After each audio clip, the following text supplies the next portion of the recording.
বিসমিল্লাহির রহমানির রহিম। আসসালামু আলাইকুম। প্রথমে সবার প্রতি শুভেচ্ছা এবং শুভকামনা জানিয়ে এখন শুরু করছি নবম এবং দশম শ্রেণীর সাধারণ গণিত। সাধারণ গণিতের ঘন 3.2 অনুসরণীর অঙ্ক আমরা এখন সমাধান করব। প্রথমেই আমরা জানব ঘন কি। ঘন হলো কোনো সংখ্যা বা রাশিকে নিজের সাথে 3 বার গুণ করলে যা পাই তাই হলো ঘন।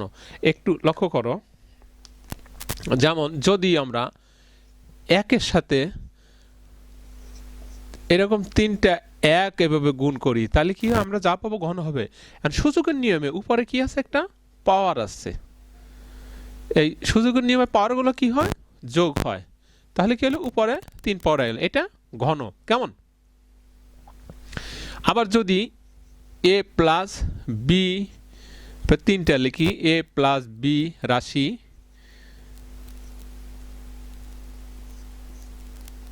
এ প্লাস বি, উপরে কি আছে, পাওয়ার আছে। তাহলে কি হলো, এ প্লাস বি হোল কিউব, ঘন হয়ে গেল।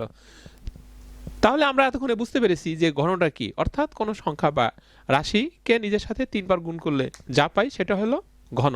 কেমন? এখন আমরা সমাধান করতে যাব। তোমরা এখানে দেখতে পাচ্ছ একের ক 2x² + 3y² এর ঘন কত হবে। আমরা লিখে নিই, এখানে এই পাশে করি, ডান পাশে করি। 2x³ + 3y², এটাকে আমরা কি করে দেব, ঘন করে দেব।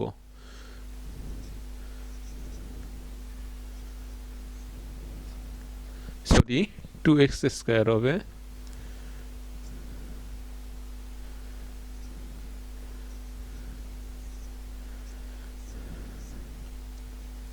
তাহলে এ পুরোটুকু যদি এ হয়, এটা যদি বি হয়, তাহলে এ plus B whole cube.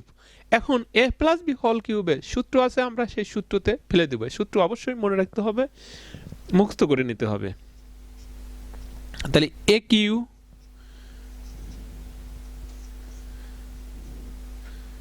Plus 3 square, এ ওদের ছিল 2x² বি হচ্ছিল 3y²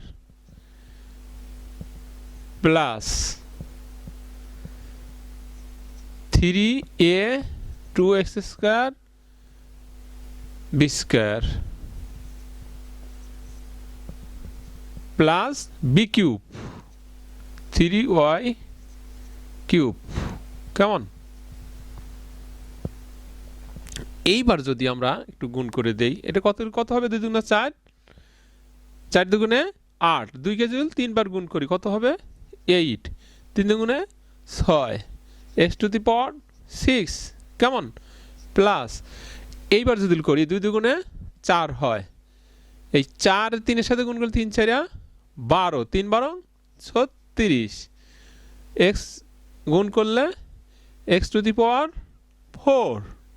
y², কেমন?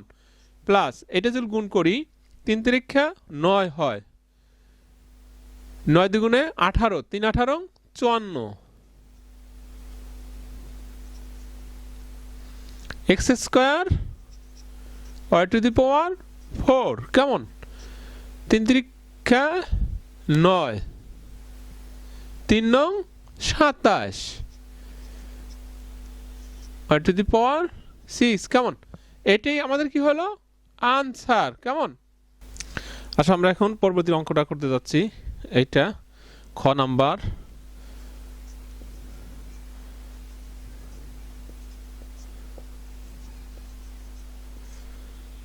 লিখে নেই,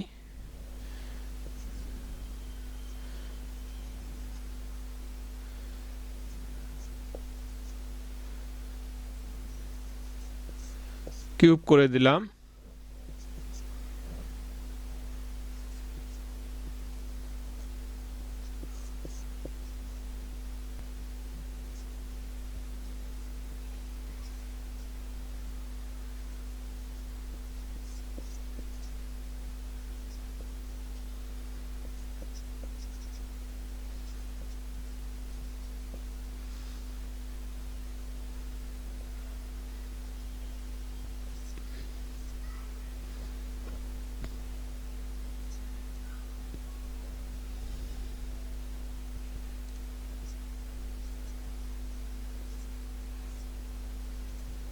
কেমন?